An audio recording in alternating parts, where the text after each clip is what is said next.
न्यायालयाच्या आदेशानुसार गेल्या 2 महिन्यांमध्ये वनविभागाने आपल्या कारवाईला वेग दिला आहे। त्याच पार्श्वभूमीवरती ठाण्यातील वागळे इस्टेटमधील वनविभागाच्या परिसरातील घरांवर कारवाई सुरू करण्यात आलेली आहे। शनिवारी वनविभागाचे अधिकारी कारवाईसाठी हनुमाननगर परिसरामध्ये पोहोचले होते। कारवाईची माहिती मिळताच उपमुख्यमंत्री एकनाथ शिंदे यांच्या मार्गदर्शनाखाली माजी नगरसेवक एकनाथ भोईर यांनी घटनास्थळी पोहोचून वनविभागाच्या अधिकाऱ्यांशी चर्चा करून सदर कारवाई थांबवली।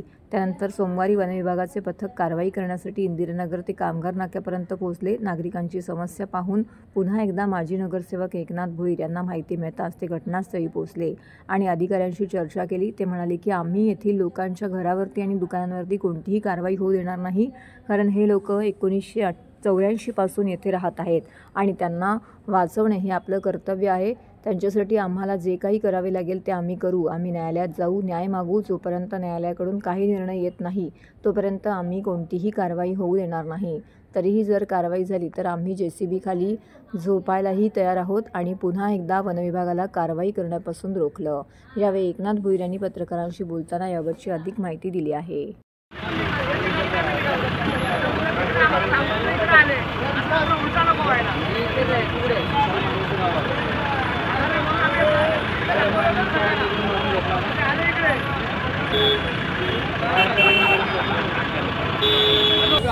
तुम्ही पाहता मान्सून सुरू झालेला आहे।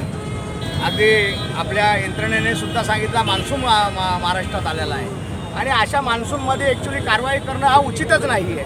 अगदी त्यांनी न्यायालयाचं त्यांचं म्हणणं आहे का न्यायालयाचा आदेश आहे, आम्ही न्यायालयाचा नक्कीच आदर करणारे लोक आहेत, पण महाराष्ट्र राज्याचे उपमुख्यमंत्री एकनाथ शिंदे साहेब, अगदी संवेदनशील उपमुख्यमंत्री एकनाथ शिंदे साहेब, तुम्हाला माहिती आहे आदरणीय एकनाथ शिंदे साहेबांना लोकांच्या बाबतीत किती प्रेम आहे आणि त्यामुळे त्यांनी फॉरेस्ट डिपार्टमेंटच्या वन विभागाला सांगितलं की बाबा रे तुम्ही आता ही कारवाई करणं उचित नाही आहे। आणि मी या ठिकाणी स्वतः त्यांच्या वतीने या ठिकाणी आलेलो आहे आणि सर्वांनाच आम्ही सांगितलं, त्यांना विनंती केली की बाबा रे न्यायालयाचा हे आहे, त्यांचा अवमान आम्ही पण करणार नाही, परंतु आमच्या लोकांना न्यायालयामध्ये जाण्यासाठी तिकडे हे करण्यासाठी म्हणजे वेळ द्या, तर आमची बाजू न्यायालयामध्ये मांडली पाहिजे ना।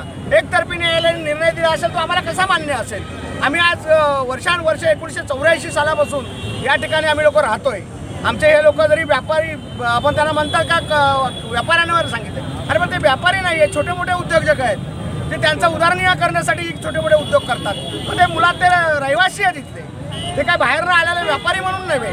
आणि त्यामुळे एकनाथ शिंदे साहेबांनी त्यांना फोन केले, वरिष्ठांना फोन केले, मी आता त्यांच्याशी बोललो आणि ते आल्या मार्गाने ते परत गेले। त्यांना सांगितलं बरं न्यायालयाचा आम्ही अवमान करत नाही, न्यायालयाचा तुम्ही मान करता आम्हीही मान करतो, परंतु आमची एक तुम्हाला विनंती आहे, रिक्वेस्ट आहे की तुम्ही जा, आम्हालाही न्यायालयामध्ये आमची बाजू मांडण्यासाठी वेळ द्या। आणि माननीय एकनाथ शिंदे साहेबांनी न्यायालयामध्ये सुद्धा आमची बाजू मांडण्यासाठी अगदी मुंबईचा हायकोर्टचा चांगला वकील सुप्रीम कोर्टचा दिलेला आहे आणि त्यामुळे साहेबांच्या वतीने हे सगळं पुढे चाललेलं आहे आणि पुढे तुम्हाला सांगतो एकही जो याला हात लावू देणार नाही असं स्पष्टपणे एकनाथ शिंदे साहेबांनी त्यांना सांगितलं। आली होती आता इकडे इंद्रानगर, त्यांनी ज्या एरिया त्यांच्या हिट लिस्टवर आहेत, न्यायालयाने ज्या एरियाचा उल्लेख केलेला आहे त्या एरियामध्ये ते प्रयत्न करतात, पण आम्ही त्यांचा प्रयत्न सफल होऊ देणार नाही। आम्ही प्रयत्न आणून पाडू आणि वेळ पडली तर ते कारवाई करायला आले तर JCB खाली झोपण्यासाठी सुद्धा पहिले आम्ही तयार असू। पण ते पावसावेळी वनविभागाला जाग आली की त्या अधिकाऱ्यांना तुम्ही विचारलं तर बरं होईल। आता आम्हाला मान्सून सुरू झालेला आहे, त्यामुळे आम्ही एकही घराला एकही दुकानाला हात लावू देणार नाही, हे स्पष्टपणे आम्ही तुम्हाला सांगतो।